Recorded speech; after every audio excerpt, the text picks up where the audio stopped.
The 4-minute mile, every middle distance runner's dream, first broken by the legend himself, Roger Bannister, 70 years ago in 1954. Then Hikam El Guerrouj set the world record 25 years ago at an astonishing time of 3:43.13. Then Jakob Ingebrigtsen breaking the 2-mile world record at a mind-boggling time of 7:54. That's right, he ran a 3:57 mile twice without even stopping. How does that even make sense? This event is extremely brutal. Many have tried, but only approximately 2,000 athletes broke this barrier. How long does one have to train to break this barrier? Most people on Earth genetically can't, meaning no matter how hard and long they've trained, they just don't have the natural raw foot speed to accomplish this rare achievement. Could you ever do it? Well, that's why you clicked this video. You might have big goals and might wonder what it takes to accomplish this. Well, I'm not 100% sure what it takes either, but we could try to give an estimate how fast a person naturally has to be to run a sub 4 mile. Let's begin.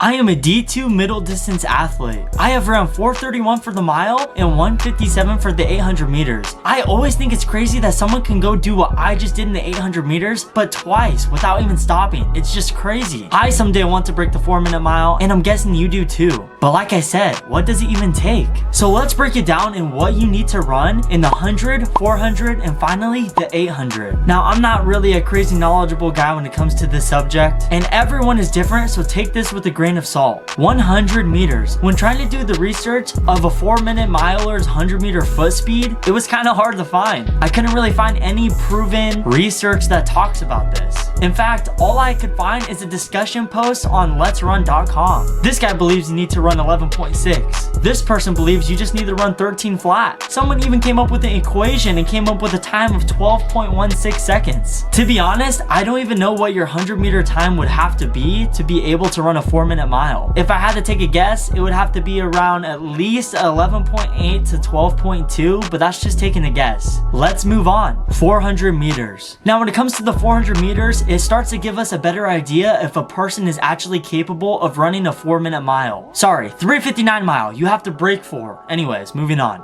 But to run a good 400-meter time, you need to be aerobically fit too. As you can see in this chart provided by the Colorado Track Club, your aerobic energy system plays a significant role of 41% in the 400 meters. That's probably a lot more than you thought. And it plays a 72% in the mile. So if you're stuck at 55 seconds and you want to bring your 400 time down to 50, but you've never ran a single 5K in your life, then you should probably go do some distance training, bring down your mile time, and then you'll see your 400-meter results show. In fact, this is what happened to me. I was stuck at 55 to 56 seconds my freshman year. I brought my mile time down from a 5:40 to a 4:48, and then I brought my 400 time down from a 55 to a 50.3.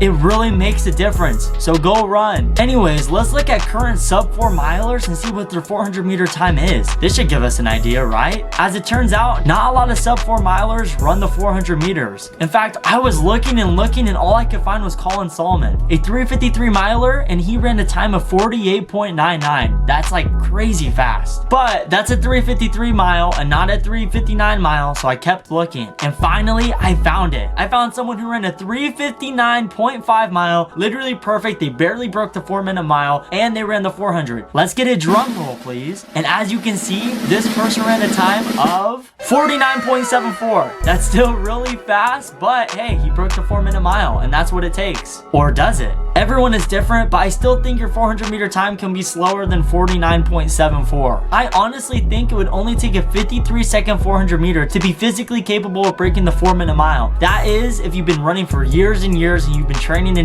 and your all-out 400-meter time is 53 seconds, then you might be able to break it. But let me know what you guys think about what it takes to break the 4-minute mile. Comment down below. I want to hear your guys' opinions. Now, finally, the 800 meters. Now, running a fast 800 meters also takes a lot of aerobic fitness as well. It's actually 50% aerobic and 50% anaerobic. So you really need to have a strong aerobic system while also having a really strong anaerobic system. When it comes comes to looking at the top 100 Division 1 athletes indoor this year for the mile, a majority of them have run the 800 meters. So let's take a look. When it comes to looking at the guys who barely broke 4 minutes, ranging from 3:59 to 3:58, it varies from 1:47 all the way to 1:52.97, with the majority of them being in the 1:51 to the 1:52 range. So honestly, I think that's the answer. I think that's what it really takes. You need to be able to run a 1:51 to 1:52, but let me know what you think. Comment down below. Anyways, that's the end of the video. I don't know how long this video is going to be, but hopefully it's longer than 5 minutes. I hope you guys enjoyed. Like I said, comment down below. Give me your thoughts and opinions. I would love to hear. I will respond back. I really want to know what it takes to break the 4-minute mile, and let me know what your fastest 400 meter time is, because I want to know. Go subscribe and stay running. Let's go.